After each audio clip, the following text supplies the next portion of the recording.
Setelah masuk saldonya.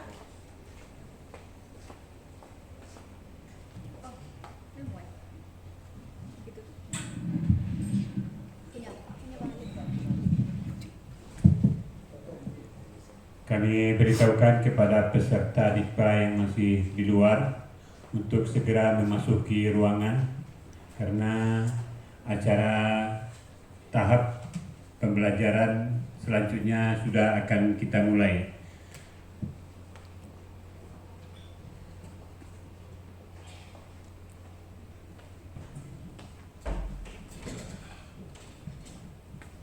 Mohon bantuannya ketua DIPA-nya siapa ini? Ketua DIPA 8. Nanti dibentuk ketuanya.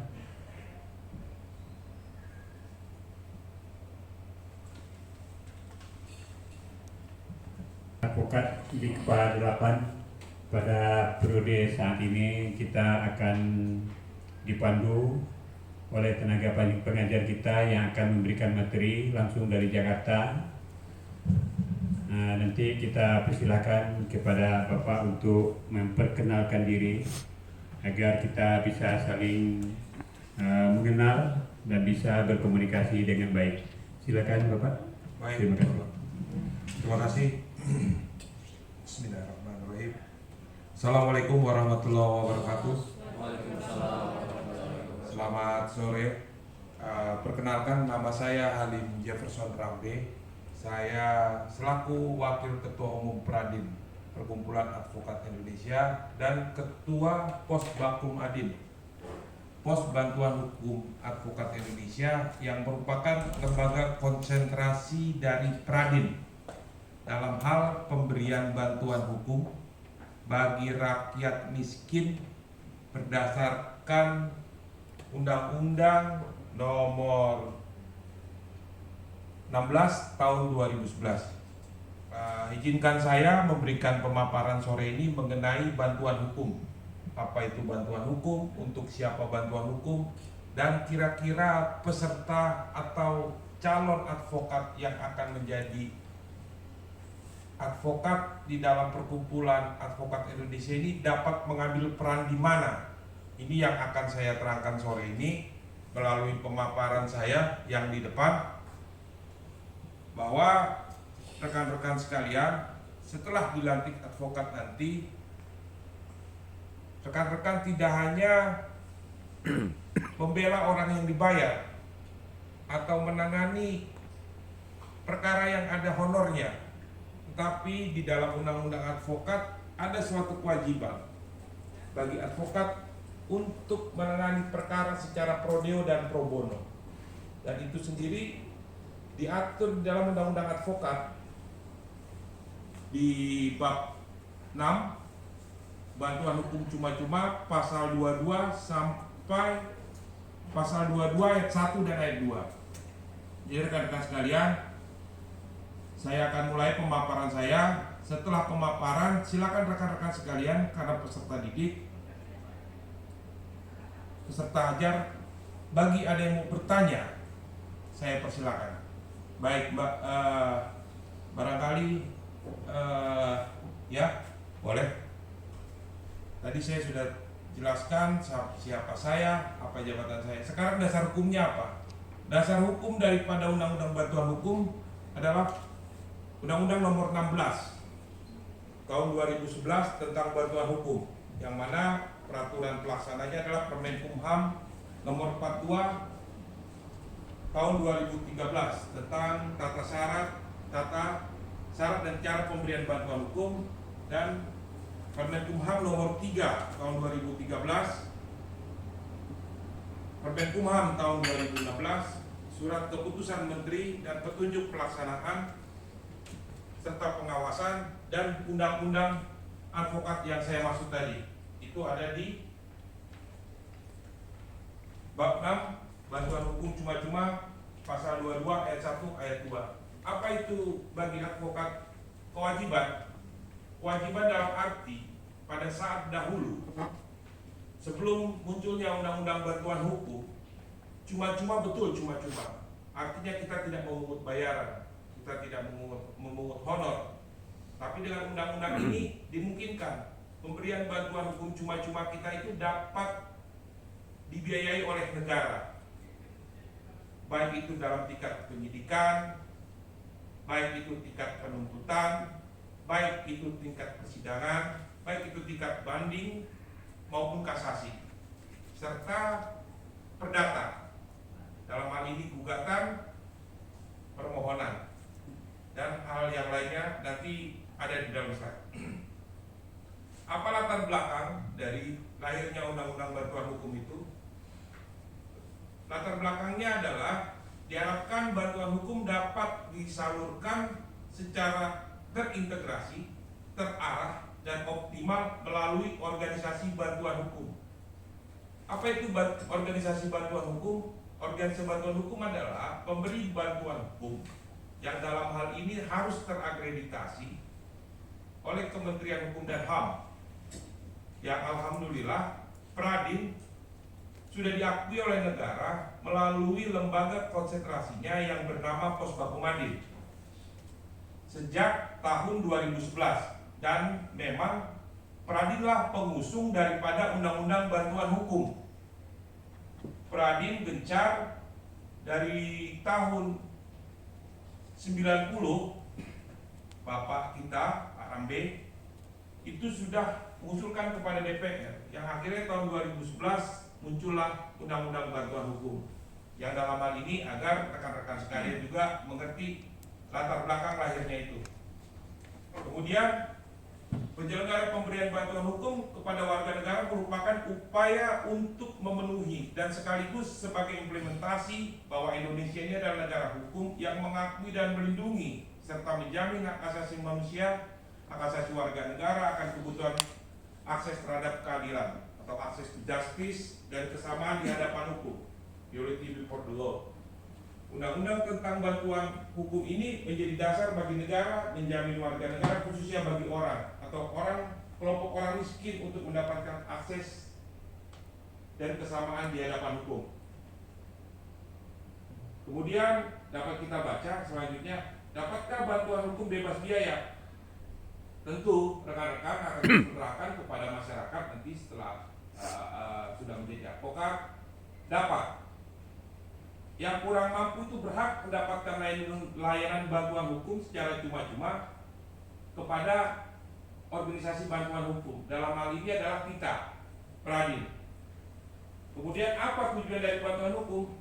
Tujuannya adalah menjamin, memenuhi dan memenuhi hak penerima bantuan hukum untuk mendapatkan akses keadilan, mewujudkan hak konstitusi segala warga negara sesuai dengan prinsip persamaan kedudukan di dalam hukum, dan menjamin kepastian penyelenggaraan bantuan hukum dilaksanakan secara merata di seluruh Indonesia, wilayah Republik, dan mewujudkan peradilan yang efektif, efisien, dan dapat dipertanggungjawabkan. Dan rekan-rekan sekalian, apa yang dibilang bantuan hukum? Bantuan hukum adalah jasa hukum yang diberikan oleh pemberi bantuan hukum secara cuma-cuma kepada penerima bantuan hukum, dalam hal ini adalah orangnya. Siapa penerima bantuan hukum? Orang atau kelompok orang miskin. Siapa pemberi bantuan hukum? Yaitu OBH, adalah lembaga bantuan hukum atau organisasi kemasyarakatan yang memberikan layanan bantuan hukum berdasarkan undang-undang. Penerima bantuan hukum dalam hal ini meliputi setiap orang miskin, kelompok orang miskin yang tidak dapat memenuhi hak dasar secara layak dan mandiri. Hak dasar sebagaimana dimaksud adalah meliputi hak atas pangan, sandang, layanan kesehatan, layanan pendidikan, pekerjaan dan berusaha, dan atau perumahan. Jadi kawan-kawan, rekan-rekan sekalian, apa sih yang sebenarnya nanti pada saat rekan-rekan itu sudah dilatih menjadi advokat dan tergabung di dalam Posbakum, ada seseorang datang kepada saudara, Pak, saya mau minta bantuan hukum, tapi saya tidak punya duit. Kita harus memberikan dia secara cuma-cuma. Tetapi kita juga punya kontrol sosial dalam hal ini. Apa itu? Betulkah dia layak mendapatkan cuma-cuma? Karena kita akan dibayar oleh negara. Contoh, orang datang kepada kita, Pak, kami minta bantuan hukum, tapi di rumahnya ada mobil. Nah, itu wajib saudara-saudara tolak. Ditolak dalam arti memberikan secara cuma-cuma. Tapi kalau Bapak mau saya menjadi kuasa hukum Bapak, penasihat hukum Bapak, Bapak harus membayar. Nanti di slide selanjutnya akan saya terangkan.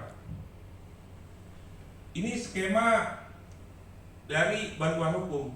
Jadi ada pemberi, ada penerima. Pemberinya adalah kita, penerimanya adalah masyarakat.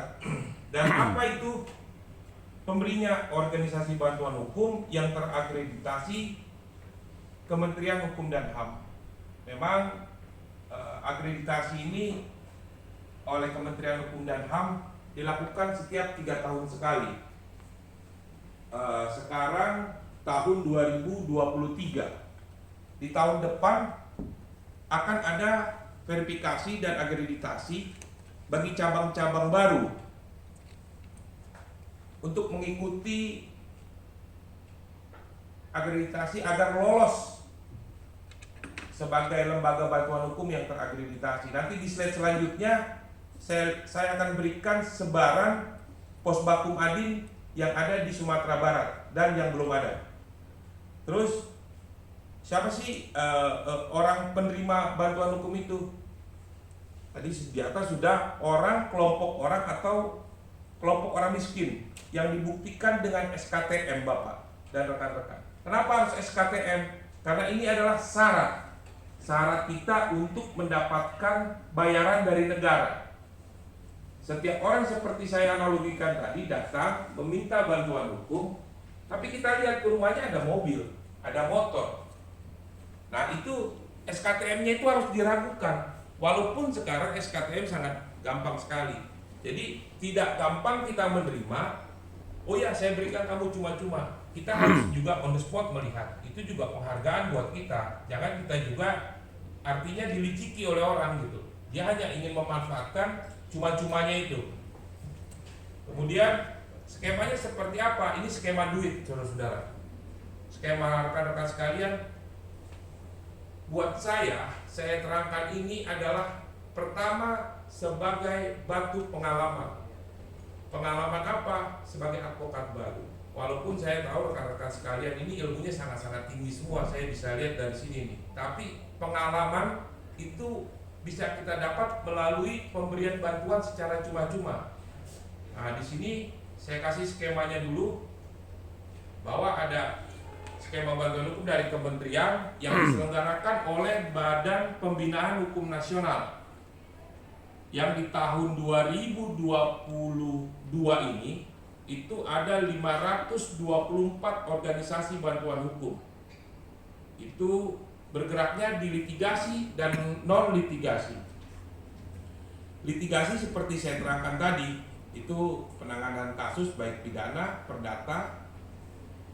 Kalau non litigasi itu ada komponennya sosialisasi, ada konsultasi, ada drafting. Itu nanti di slide selanjutnya. Dan apa yang menjadi syarat utama orang yang harus mendapatkan bantuan hukum adalah surat keterangan miskin dari RT, RW sampai yang menerbitkan kelurahan. Apa sih ruang lingkup bantuan hukum?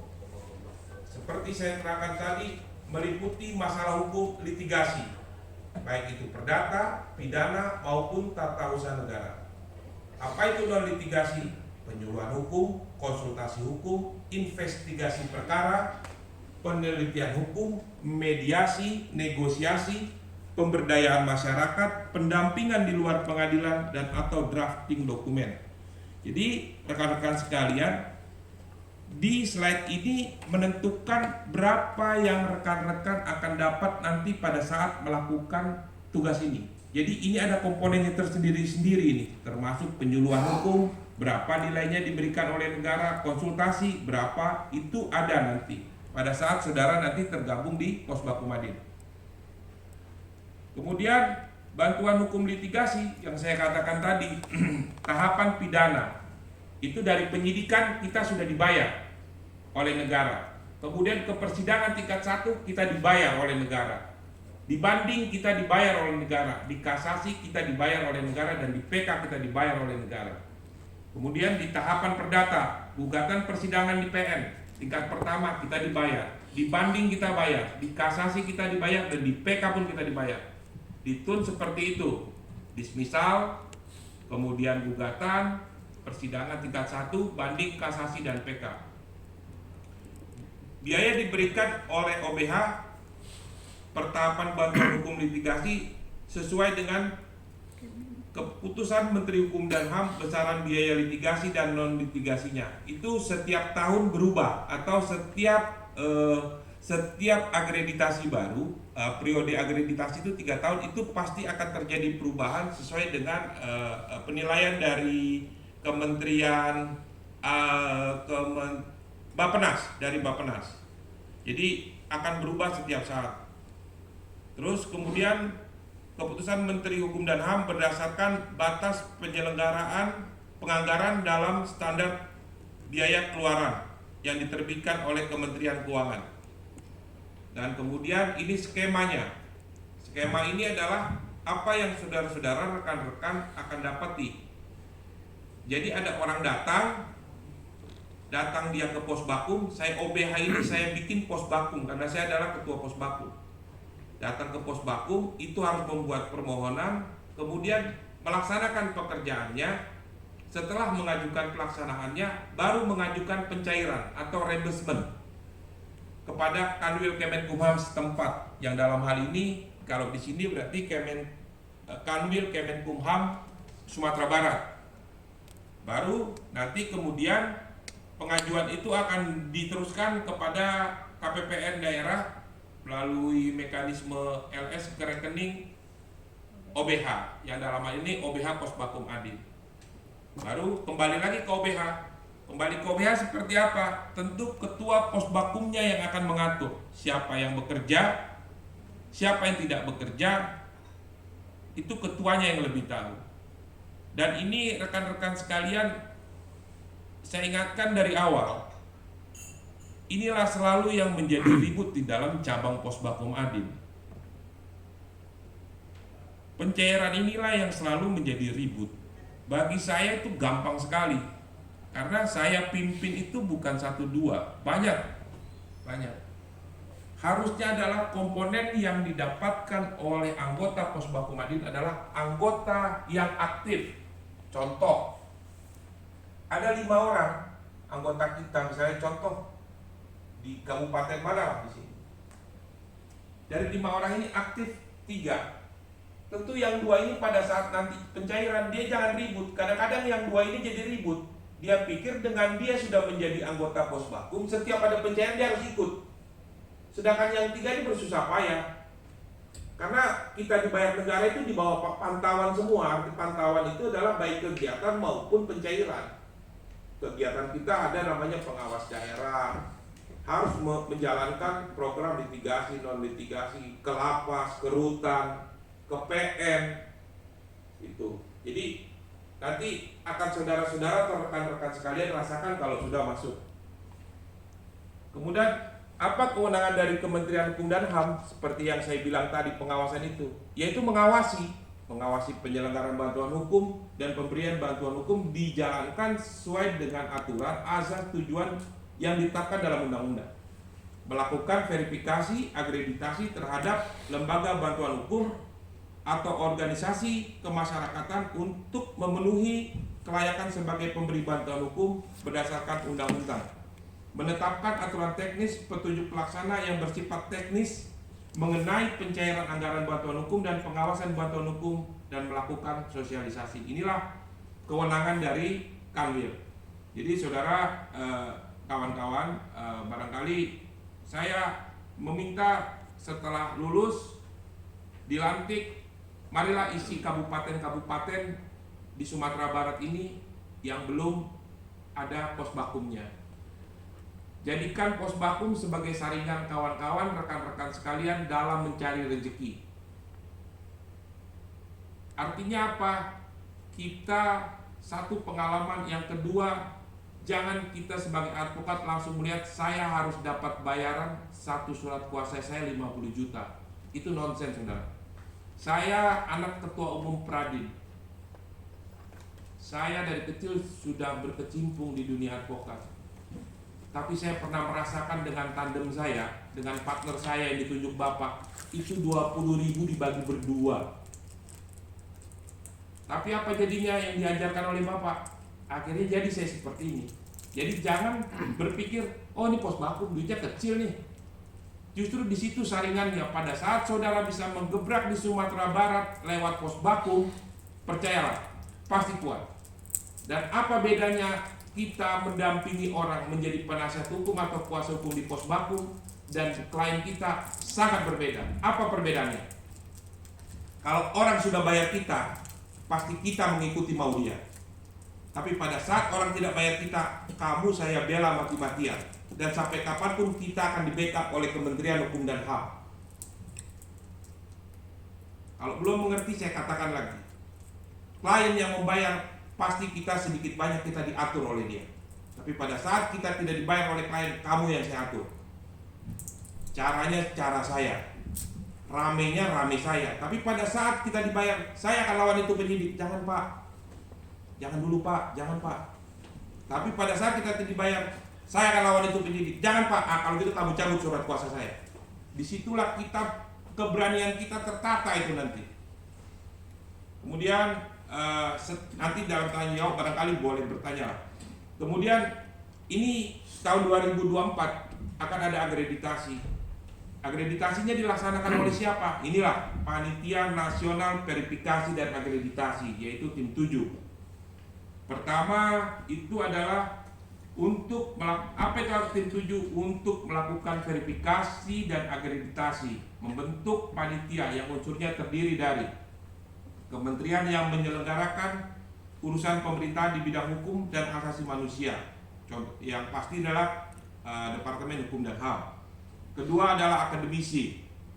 Yang ketiga adalah tokoh masyarakat. Yang keempat adalah lembaga atau organisasi yang memberi layanan bantuan hukum. Dan insya Allah saya selalu ada di tim 7 ini.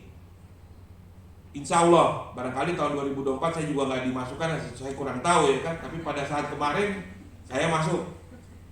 Kemudian apa persyaratannya?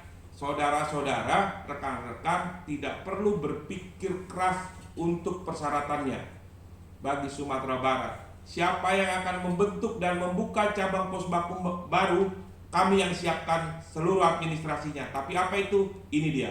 1. Berbadan hukum. 2. Terakreditasi di Kementerian Hukum CETI BPHN berdasarkan undang-undang ini. Itu ada kita. Memiliki kantor dan sekretariat yang tetap. Artinya tidak perlu yang mewah, tidak perlu yang ruko, tidak. Itu hanya secukupnya dan selayaknya. Contoh, ruangan 4x4 atau 2x2, tapi ada mejanya. Ada mejanya, ada komputernya, ada printernya. Kemudian ada papannya, pelang nama, pelang. Yang itu menunjukkan bahwa itu adalah kantor. Kenapa harus memiliki kantor dan sekretariat tetap? Kadang-kadang inilah yang rekan-rekan kita di luar Sumatera Barat, bukan di Sumatera Barat tapi saya bilang, kadang mereka mengajukan kepada saya, Pak saya mau buka pos bakum. Boleh, bukalah di sana. Dibuatlah alamat. Pada saat tim 7 tadi turun, ternyata nggak ada itu alamat itu. Atau ada alamat itu tapi bukan kantor, hanya rumah. Boleh rumah, tapi harus betul-betul menunjukkan perbedaan antara rumah dengan kantor. Itu ada pelang nama, ada di situ, ada perangkatnya. Kemudian memiliki pengurus. Pengurus itu rekan-rekan bagi yang sudah ada cabangnya dan sudah terakreditasi itu oke saja. Tapi yang belum ada, biasa itu rembukan saudara. Rekan-rekan, siapa yang mau jadi ketua, siapa yang mau jadi sekretaris, siapa yang mau jadi bendahara, dan siapa yang mau jadi anggota, siapa pembina dan pengawasnya.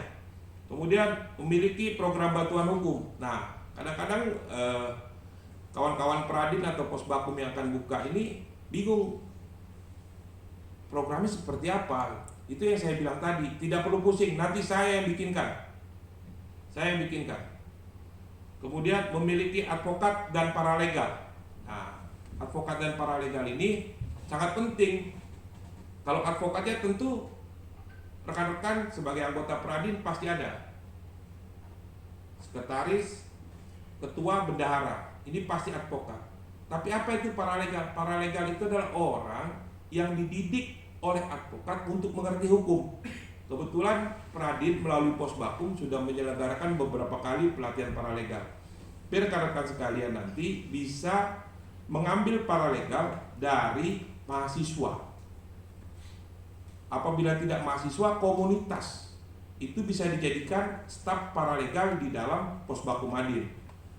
Dan itu persyaratan wajib. Nah, ini yang harus dipenuhi oleh rekan-rekan lah.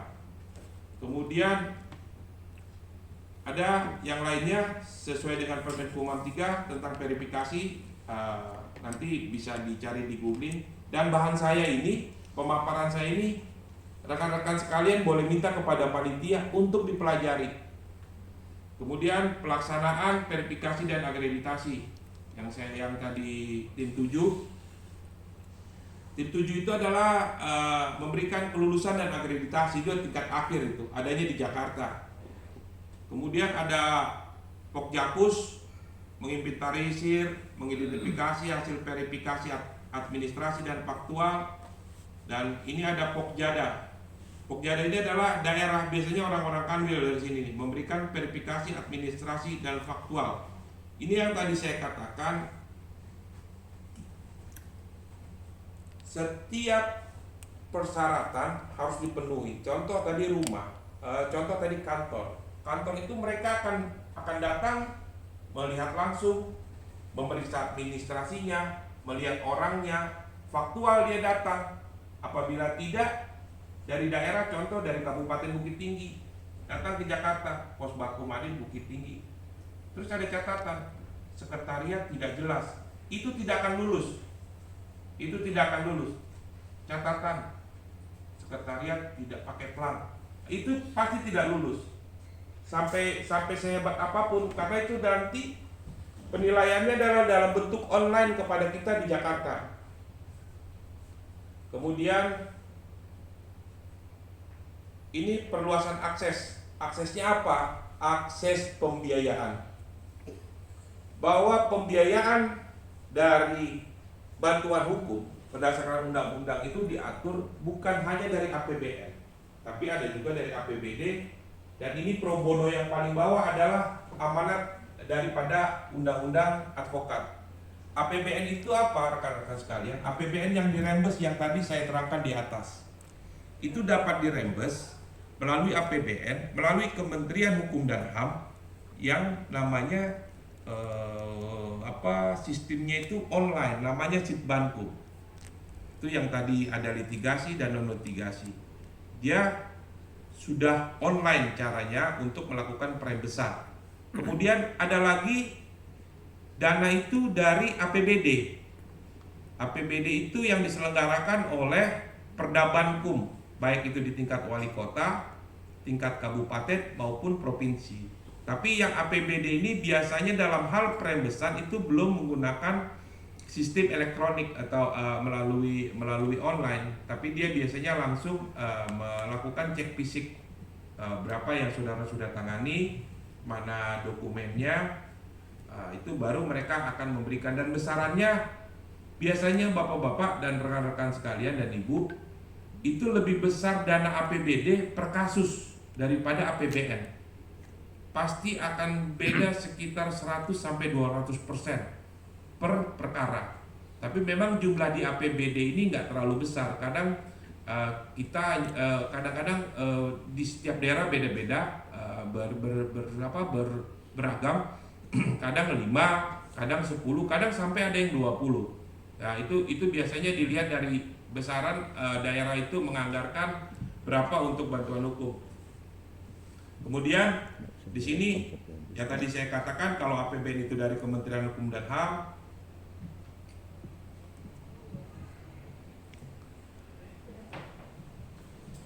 sebutkan nama. Assalamualaikum warahmatullahi wabarakatuh.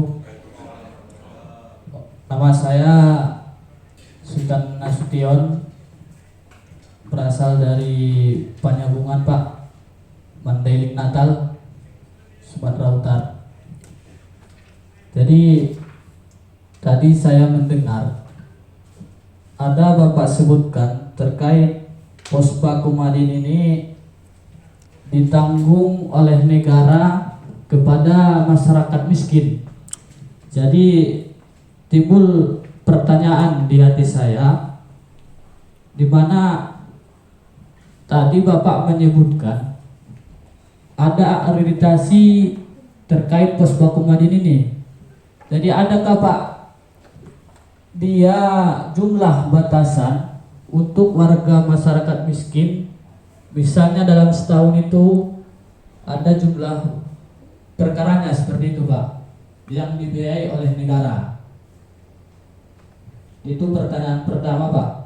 Dan pertanyaan kedua terkait perkara itu biasanya Pak, kalau saya nggak salah ada itu penggugat dan tergugat. Jadi ketika perkara pertama tidak hadir, itu ada panggilan seperti itu kan Pak, dipanggil salah satu tergugatnya ketika tidak hadir ke pengadilan. Jadi dalam hal seperti itu apakah ditanggung juga Pak biayanya dari pos Bakumadin? Nah, seperti itu Pak dari saya pertanyaan kedua. Dan ada lagi Pak pertanyaan ketiga. Boleh kan Pak? Boleh. Iya. Terkait pos Bakumadin dan ada juga Gradin Pak. Jadi saya kalau nggak salah ada pos Bakumadin dan ada juga Gradin. Jadi ketika pos Bakumadin ini sudah berdiri di wilayah ataupun di kabupaten, misalnya saya di Mandailing sudah ada, apakah bisa kita Pak mendirikan Gradin? Dan apakah sama Pak persyaratan ataukah sama juga, apakah difasilitasi oleh Kemenkumham seperti itu Pak pembuatan Gradin ini? Dan yang keempat ada lagi Pak, masih bisa? Ini saya mohon Pak diperjelas terkait peta pos Bakumadin ini. Tadi Bapak menyebutkan ada tertentunya di Sumatera Barat. Jadi apakah sudah ada di Sumatera Utara, khususnya di Padang Sidempuan ataupun Tapanuli Selatan? Apakah pos Bakumadin ini sudah berdiri Pak? Jadi nanti supaya bisa nanti kami konfirmasi melalui jaringan ke sana gitu Pak. Mungkin seperti itu Pak pertanyaan dari saya. Kurang lebihnya saya minta maaf. Billahi taufiq wal hidayah. Assalamualaikum warahmatullahi wabarakatuh. Waalaikumsalam.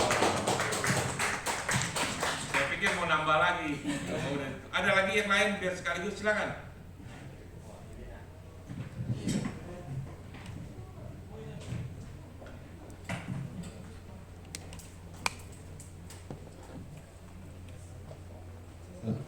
Assalamualaikum warahmatullahi wabarakatuh. Perkenalkan, nama Hanafi Rizky Nasution, sama juga alamat dari Panyabungan Mandailing Natal. Pertanyaan yang pertama saya pikir mengenai dalam waktu dekat di bulan Januari ada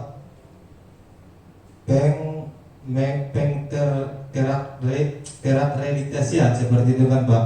Artinya seperti di Mandailing kita sudah ada pos Bakumadin, tetapi Gradin belum ada.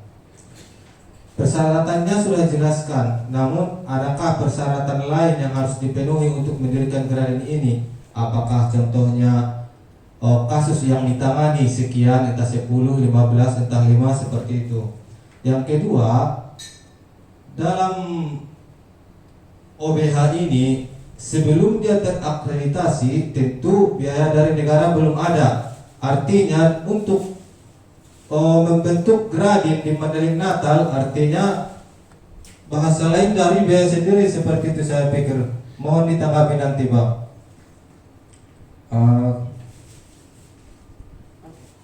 Kemudian untuk sekretariat Gradin, apakah bisa satu sekretariat dengan pos Bakumadin seperti itu Pak.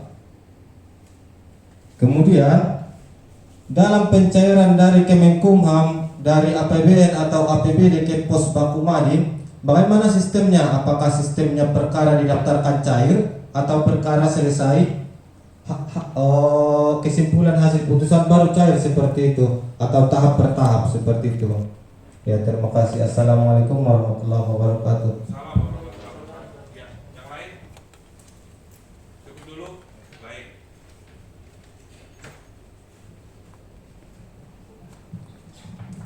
Jawaban untuk pertanyaan Nasution bersaudara, pertanyaan sama. Saya rasa itu pertanyaannya sama, ada yang sama. Jadi saya jawab sekaligus saja. Berapa sih jumlah batasan penganggaran bagi cabang-cabang yang lulus? Itu beragam. Karena setelah diakreditasi dan diverifikasi, tentu akan dinyatakan lulus dengan grade atau dengan tingkatan. Ada lulus dengan tingkatan A, tingkatan B, dan tingkatan C. Ini berbeda dalam jumlah penganggarannya. Paling hebat itu adalah tingkatan A. Ini bisa mencapai dengan adendum perkiraan saya ya, dengan adendum di tahun 2024 sekitar 300 sampai 350. Tinggal dibagi saja dengan komponen yang ada.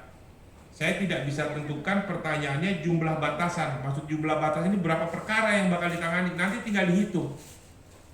Contoh, untuk pendampingan di kepolisian saat ini itu nilainya adalah 2 juta. Untuk persidangan pidana tingkat pertama 3 juta.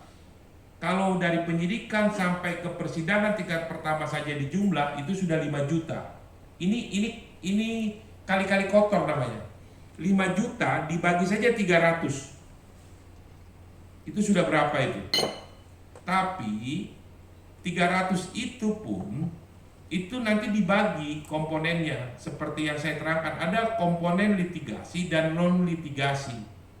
Non litigasi itu dari 300 itu biasanya non litigasinya 100 juta, yaitu untuk penyuluhan dan segala macam. Jadi besarannya itu nanti lihat dari jumlah atau tingkatan dia lulus.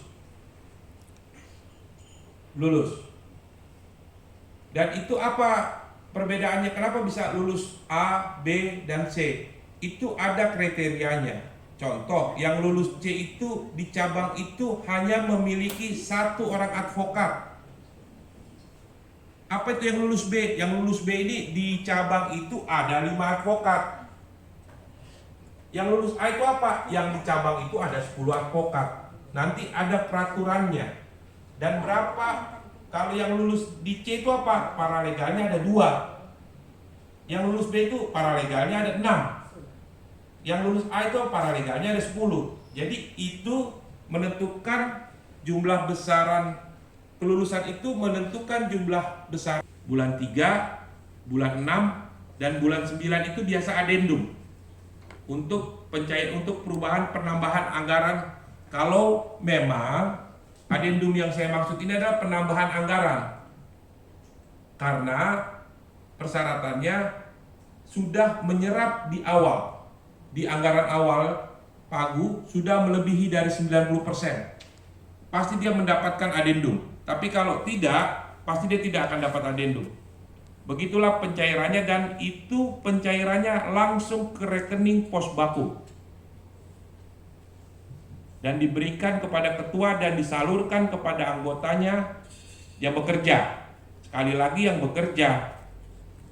Yang jadi ribut nih yang nggak bekerja minta pencairan, ini yang bingung kita.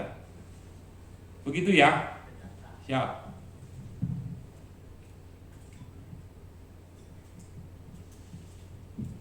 Ada lagi pertanyaannya?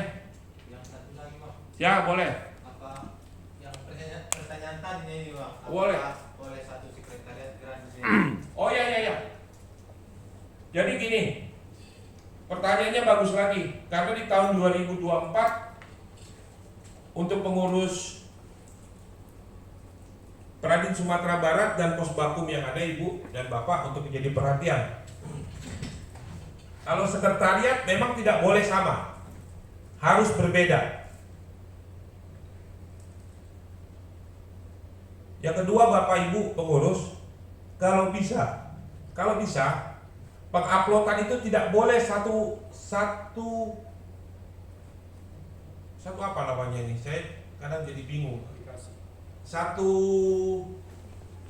Kalau di internet itu ada, di internet itu setiap kita upload nih, contoh saya nih Bu, gini aja lah gampangnya. Biasa kita itu upload itu kan pakai handphone Ibu, Bapak. Ya. Jangan dengan handphone yang sama. Satu email Pak. Bukan, satu apa namanya? Kalau di internet ini namanya satu IP. Nah ini dia betul itu, satu IP. Itu tidak boleh satu IP karena di tahun depan, contoh nih Posbakum Mandailing Natal, karena dekat dengan sekretariat Gradin contohnya, sudahlah upload di Gradin aja lah. Itu akan terbaca satu IP dan itu akan kena sanksi nanti. Dikatakan bahwa itu sebenarnya ya dia juga gitu. Satu IP betul, tidak boleh satu IP. Jangankan satu sekretariat, satu IP aja nggak boleh. Jadi itu jawabannya. Cukup? Ada lagi?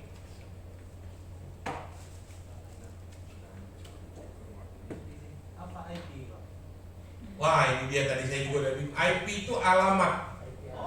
Setiap internet itu saya punya alamat sendiri nih, handphone saya. Saudara juga punya. Di ruangan ini pun masing-masing punya IP. Oke. Ada lagi? Bapak mau tanya? Baik, cukup rekan-rekan sekalian. Terima kasih perhatiannya. Senang sekali kenal. Assalamualaikum warahmatullahi wabarakatuh.